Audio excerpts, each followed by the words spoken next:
This video is going to show you guys how to do leak checking on your CO2 system, on a draft system. So, easiest thing to do is get some dish soap and water. Just put like 3 or 4 drops in there, and then shake it up and start spraying your fittings. What you're going to do is look at your fitting. If you see bubbles coming, that means you have a leak right there. Also spray any fittings in your system at all, your air bars, keg taps, anywhere in your CO2 supply, the regulators down here. You can also spray right here. Another way to test for a leak is to just get a bucket of water and drop your keg tap into it. You can definitely tell there's a large leak there.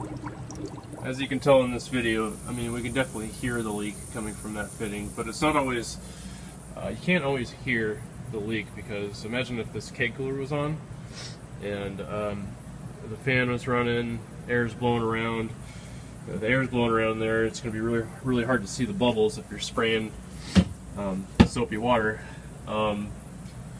Also, I mean, you wouldn't be able to hear it because the fan is so loud, that kind of thing. So the next video is going to show you guys what to do if you can't do all these other tricks. And this actually works really well. This is a quick video on just how to diagnose where your CO2 leak is coming from. So my main CO2 supply is in the on position right now. You can see the gauge right here.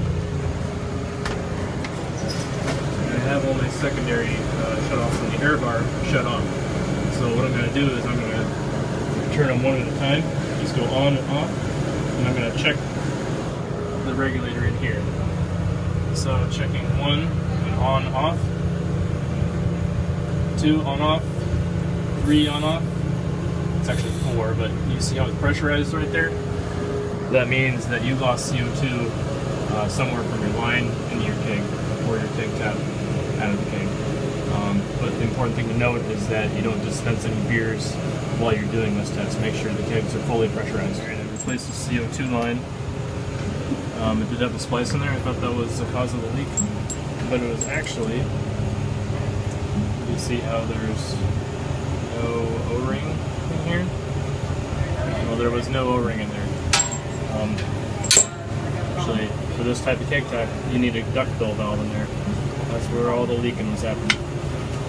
The easiest way to find out if you have a leak anywhere in your CO2 system, this only works if you have a secondary regulator downstream, but I'm going to make sure that nobody pours a beer, nobody uses any CO2 at all, and then I'm going to check the regulator downstream. Okay, so here's our downstream regulator. That's hovering right where it should be, right in between, it's like 12.5 pounds. The reason why it shows this regulator is because the other one was 0 to 100 and this one's 0 to 60, so it'll give me a little bit more fine-tuned results.